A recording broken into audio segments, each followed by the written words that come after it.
And John McDonnell, the Shadow Chancellor, says the next leader of the Labour Party has to be a woman. Stephanie, does it?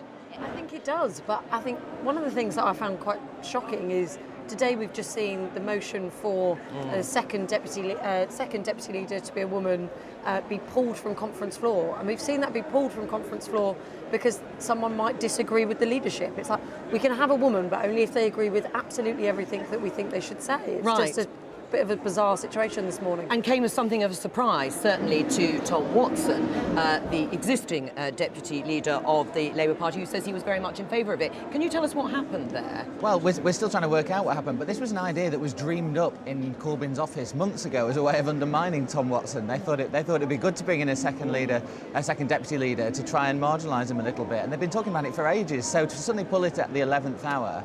The suspicion is that there was a concern that they might just suddenly create a post for someone who they couldn't control, who might, have their own strong opinions about the way that the party might be going and might disagree with Jeremy Corbyn on all sorts of things, and they'd have their own mandate from the members to do that. So an alternative power base, if you like. Exactly. Well, that's the deputy leadership, and that's gone, it seems, this joint position.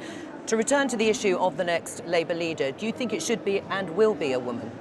Yes, I think it should, and yes, I do think it will. I think that almost anybody at the top of the Labour Party you ask that question to, the answer comes back, yes, it should. I mean, it's ludicrous that we've got, one of the world's biggest political parties that's been in place for 100-odd years and has never had a woman in charge. And who should it be? Well, that's happily not for me to decide, but there's some good contenders in there, around the top of the party. Angela Rayner is one that people talk about. She's got this amazing backstory where she's come from. Emily Thornberry has really asserted herself as a good performer. People like her. She's very personable.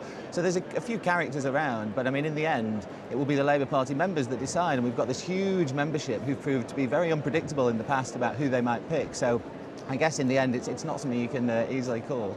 Bhaskar, you've come over from the States. You've launched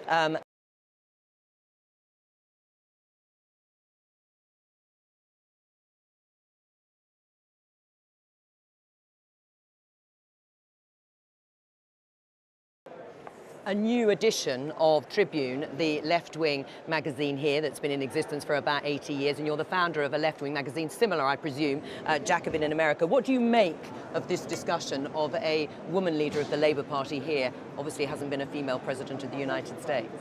I think it's vital that we bring in diverse forces and that we actually have and empower women in our organizations.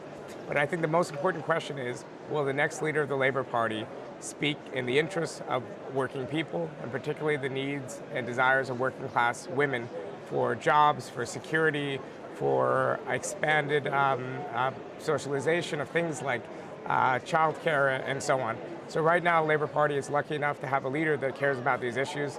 I would hope that all future leaders follow in the same footsteps, man or woman. Is that a priority for you, Stephanie? Yeah, I mean, I think it has to be a woman in terms of the next leader. I couldn't tell you who at this stage. Who would you like it to be? Oh, I think if anybody who I'd like, I think would kill them off immediately if I was to say.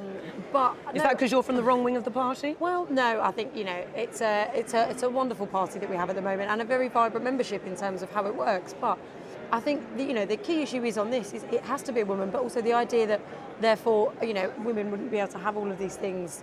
We need to make sure that it's a woman who represents the membership of the party next. All right, let's find Lizzie, who is standing with some leadership cupcakes. Lizzie.